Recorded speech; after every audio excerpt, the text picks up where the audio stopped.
Yep, next week we have off, and then we're going to do 2 more weeks.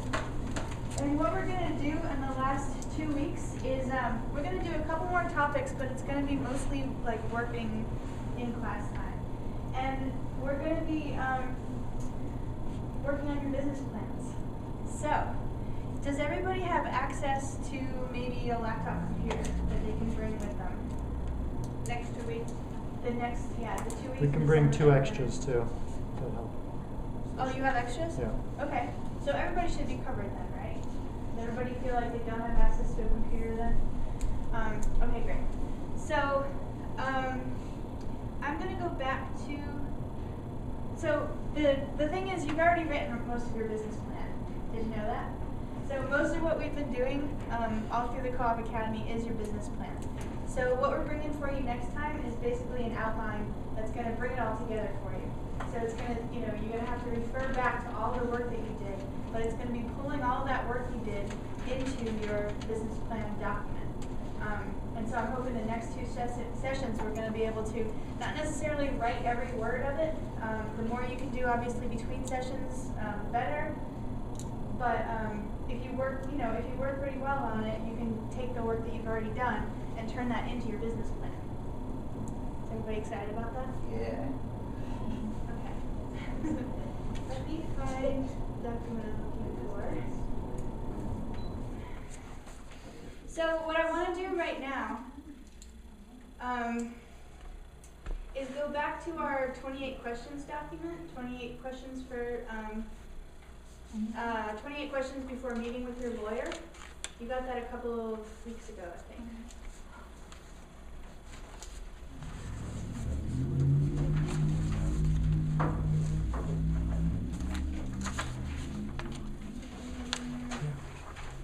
We discussed it.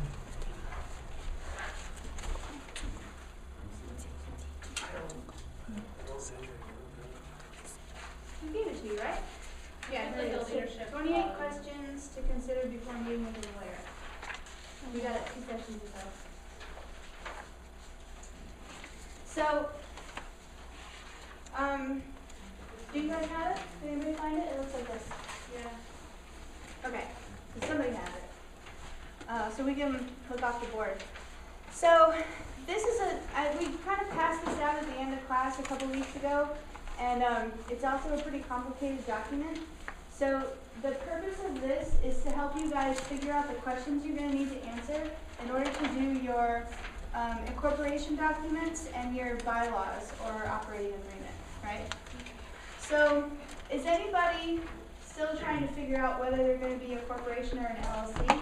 Or have you guys, is anybody still not sure about that? Not sure? I don't know, I haven't talked to Grace about that. Yeah. We haven't discussed I think for the youth co-ops, we still have a question about, and I did, you might have gotten a follow-up answer from the lawyer about that. What about you guys? So Chariot, so do you guys figure out what your structure is or is going to be? LLC. You're going with the LLC? What about my farmers? LLC. You're going with an LLC. We're leaning towards LLC. You're leaning towards an LLC. Okay. Just because corporations. Yours. Huh? Towards a co-op. The co-op corporation? Okay. I think we already are at The LLC. No.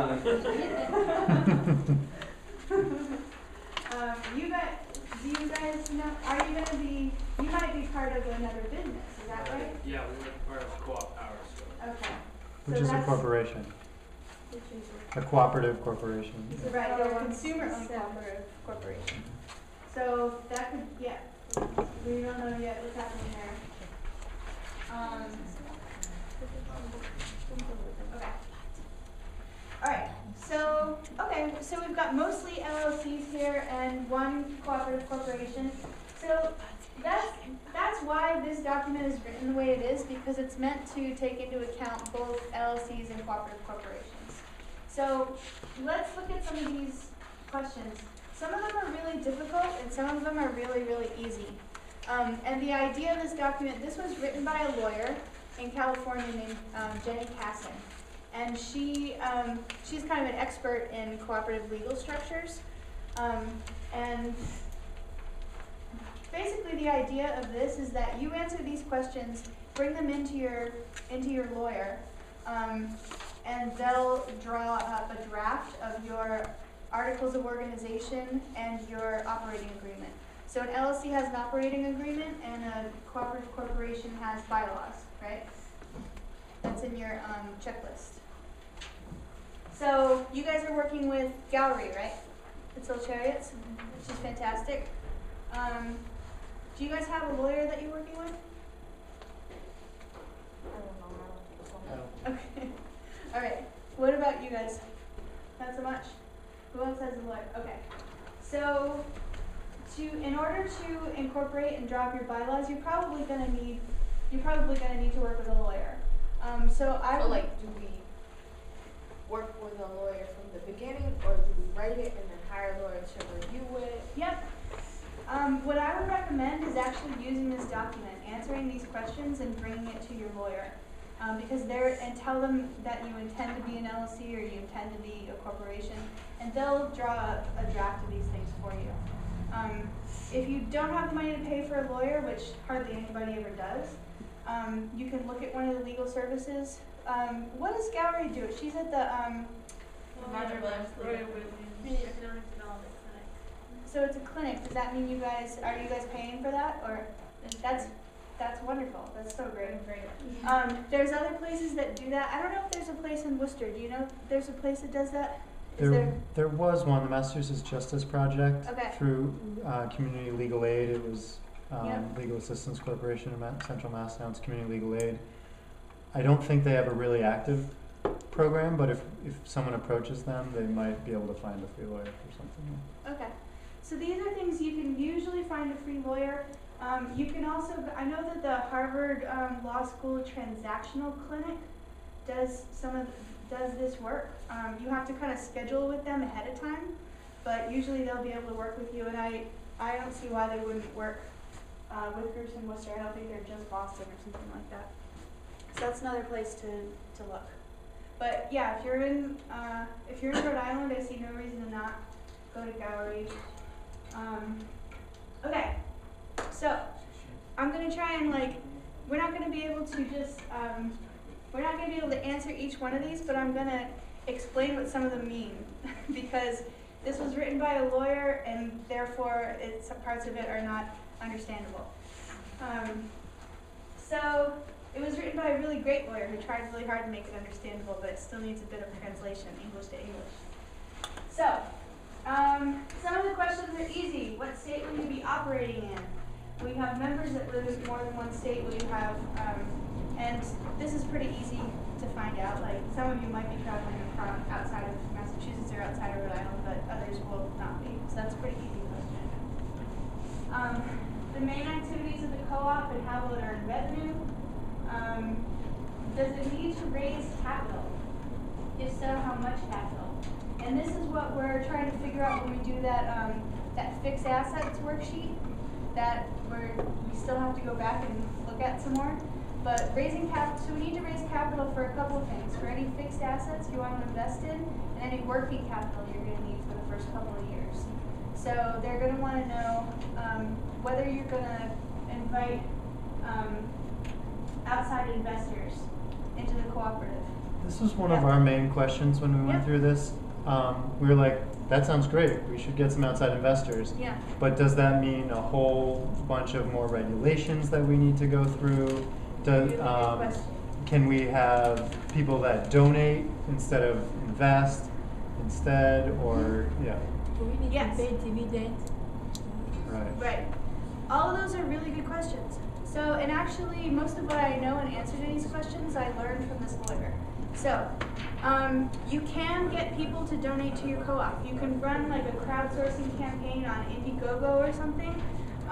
But that money, if that money goes into a for-profit entity, it's not going to be tax deductible to the people who donated. So that might matter to them, or it might not. If it goes straight into your business, it's going to be considered taxable income to you. So you're going to have to pay taxes as if you earned that income any other way. So that's a thing to keep in mind.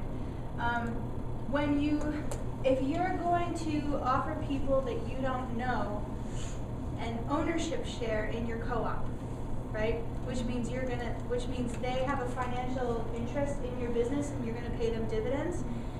That is regulated by the state or federal Securities and Exchange Commission, right? So you do have to be very careful about that. You cannot just go on the internet and start offering stock or anything that pays a dividend or interest at all. So you can't go on Indiegogo and say, here's, loan us $1,000 and we'll pay you back, $1,010 next year, because that's offering a security. And whenever you offer a security, you're triggering securities laws.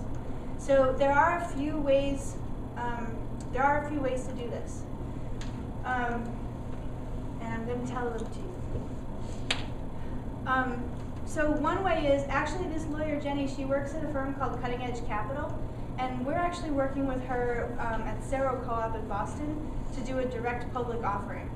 So when you offer shares of stock in a corporation, right? An LLC doesn't have shareholders and it doesn't have stock, but it does have members and investors, right? So there are ways to do this with an LLC too, so it's kind of a parallel process. But let's say you have shareholders and stock.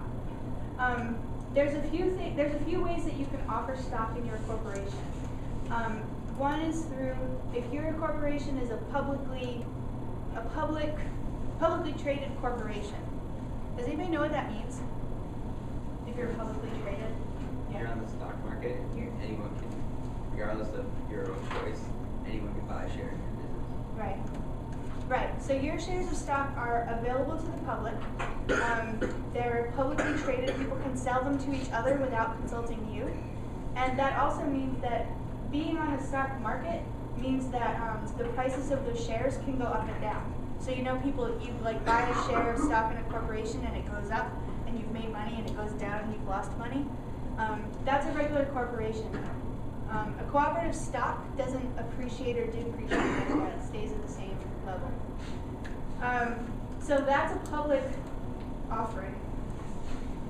So whenever businesses talk about doing an IPO, an initial public offering, they do this. This is a national thing for businesses that want to raise loads of money, like millions of dollars.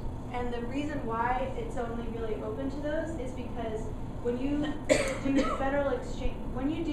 federal securities and offer them to the public, you have to register with the federal SEC, and it takes like a couple $1 million just to do that. So what we're doing instead is a DPO, which is a direct public offering, which happens only within the state of Massachusetts. So only people within the state of Massachusetts are going to be allowed to buy stock in this corporation, right? But anybody can. It's a public offering. So you can go out and you can advertise it, and you can tell people about it, and you can put it on the internet, and you can invite people to buy shares of stock. There's also a method called a private offering, where it's the same. You can only offer a security to people that you know, that you have existing relationships with, so your friends and family. Or members of your co-op, right? If you're a consumer co-op, for example, that's a similar. That would be a little different than a private offering. Okay. So if they're members of the co-op, then they're just members, and their relationship is as a member. But if they're not a member and they just want to invest, then but in LLC it's like basically the same thing, because when you invest in LLC, you become a member essentially. So this stuff is complicated. So I guess I'm gonna stop there because you're all looking really confused. But the answer to the question is yes. There are lots of ways to allow people to invest in your business, but you have to be really careful with that. So if you have to draw the line at offering to pay anybody back with interest or a dividend who's not your friends and family.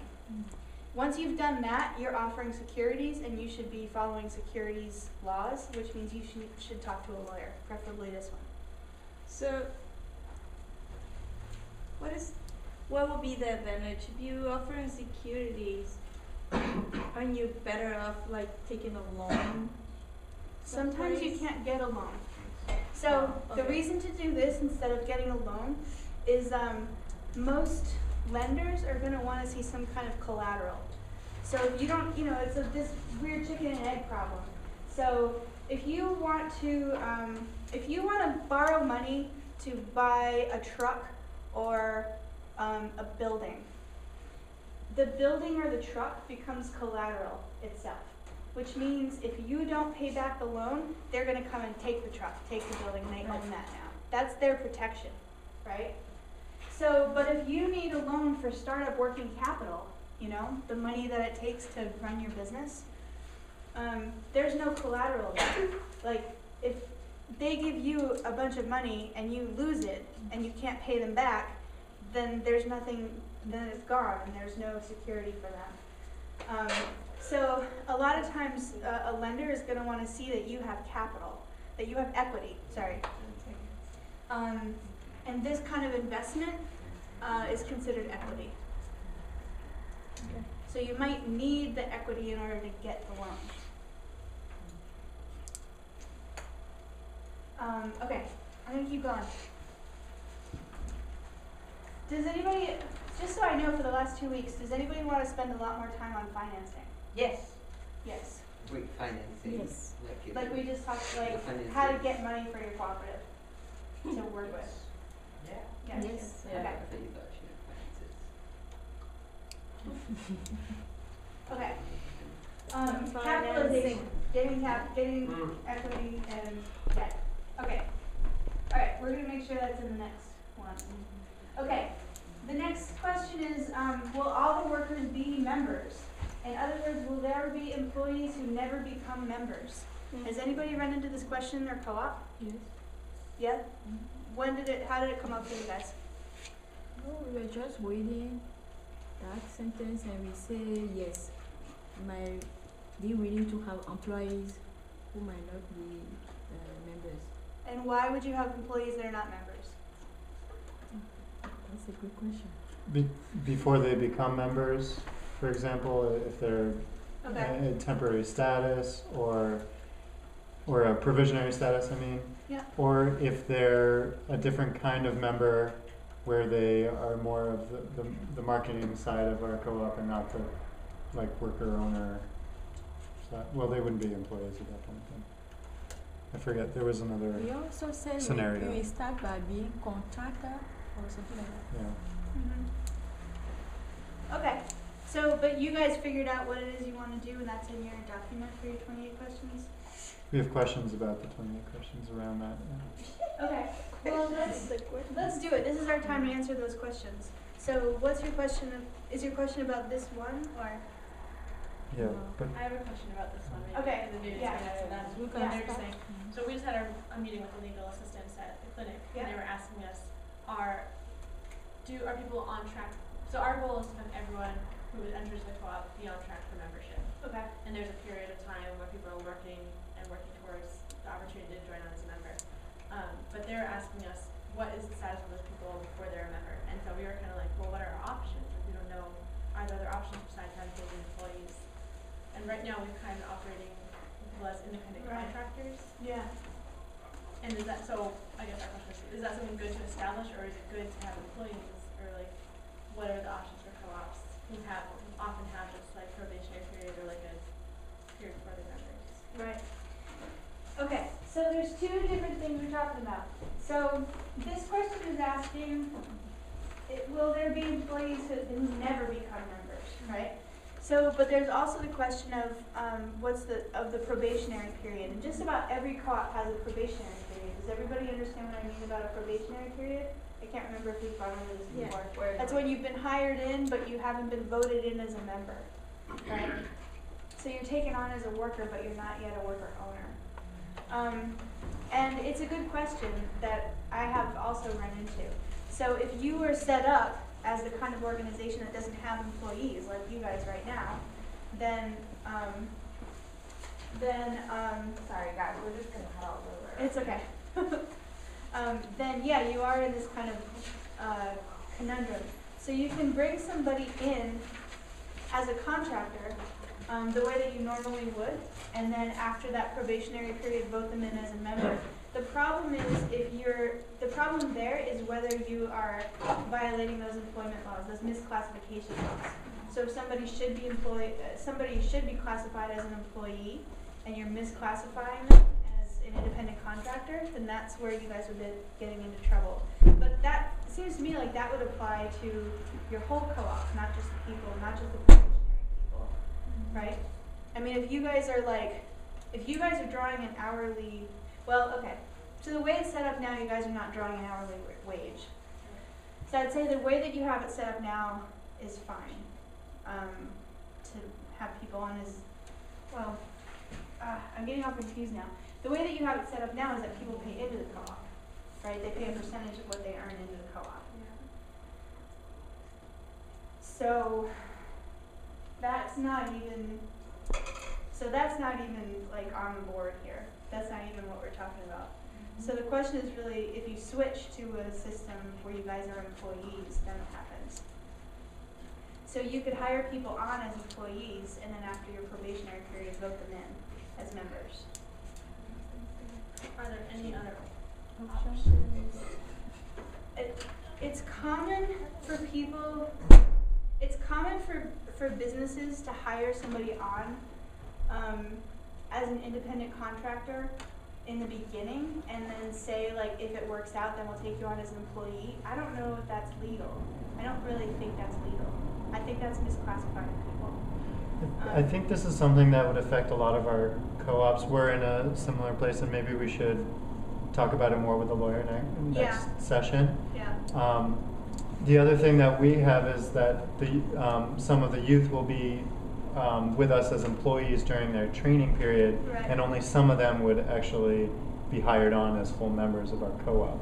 So it's kind of a probationary thing for everyone, but some may just, be part of the training. So then I don't know how that works. Yeah. You could probably take. Sorry, go ahead. So what we did in the co-op, we had temporary workers, and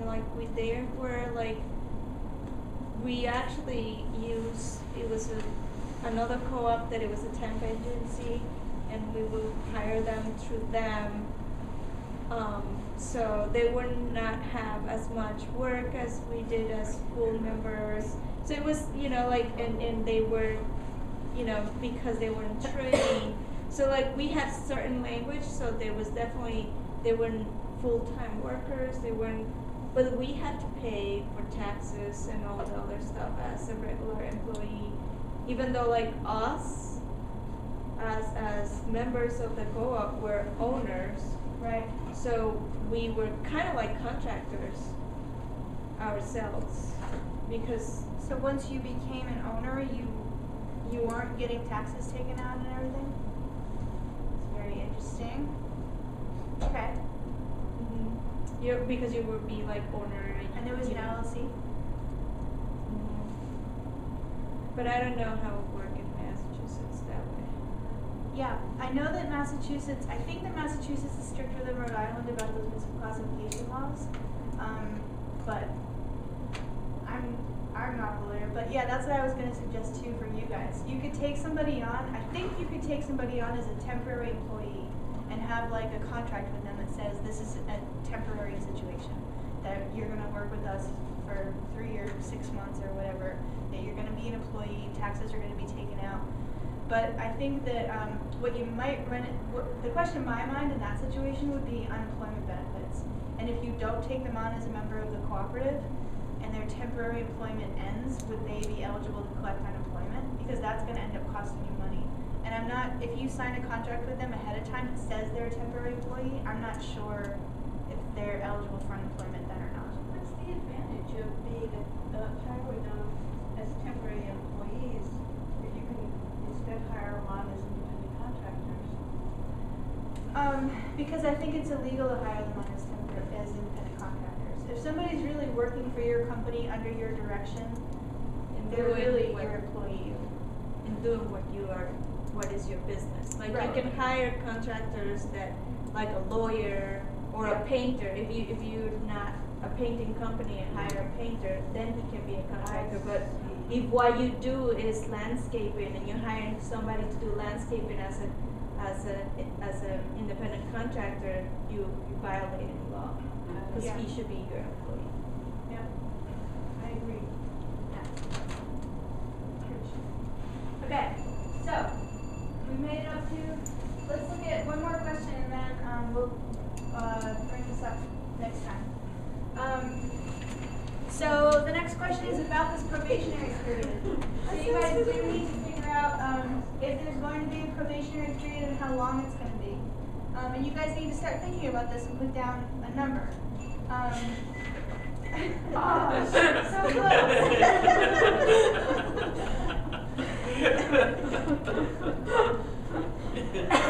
Some co-ops do this. Can I ask one more question? Yeah, about it? sure. Because like, for especially as like farm, I imagine like we're gonna have some sort of, I don't even know.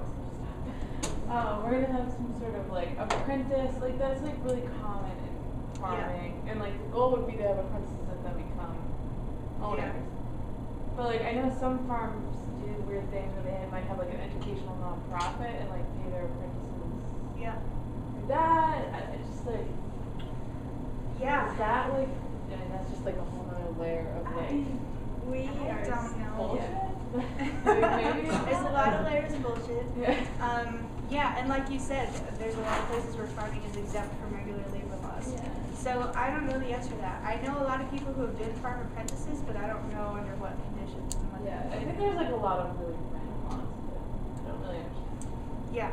So I think the key would be to call a farmer and talk to them about it. If you need contacts with people who like, I know like 5 or 6 people who have been farm apprentices. If you need help looking for people who know the answer to this. Was that I thought you were raising your hand. Okay. Is anybody confused about their probationary period and what their probationary period should be? What do you guys think yours is going to be? Oh, and we haven't actually established that. 3 months, 6 months. It's in we started Vitalized in a retreat, I believe it's 3, we originally had 6 months and then we're like, man, that sounds like a long time, so 3 months. Okay. Anybody else think about their probationary period already? I would say like, I know like pedal people Yeah. that like make you go to like a winter. It's like really hard to like bike out in the winter. Yeah, right. So, Shows you like, mean it. Yeah, I feel like farming, going through like a whole farming season. Is So like a year. yeah. Okay. Yeah. For us, it's 6 months right now. Okay. And we're playing with that number too, deciding if that's too long or if that's a good amount. How long? 6 months. 6 months. Yeah. What about you guys? We talked about it, but we haven't decided anything yet. Okay. So this really runs the gamut. There's like, I don't know what's the shortest one. I bet the shortest one is probably like a month or something. The longest one I know about is 5 years. There's at least one co-op that has a 5-year probationary period. They want you to really, really mean it. And that's a very successful business that you actually make a lot of money working at. So they try really hard to make sure you're a good fit. So we're just about out of time. So somebody remember that we're going to start on number 6 next time. But I want to get through these questions so that you guys understand them and that you're able to answer them and put them down on paper for when you go talk to your lawyers. Okay? We're not going to write our bylaws in the Co-op Academy, but I want you to be, I'm hoping to save you guys a lot of money as a lawyer. That's my objective here.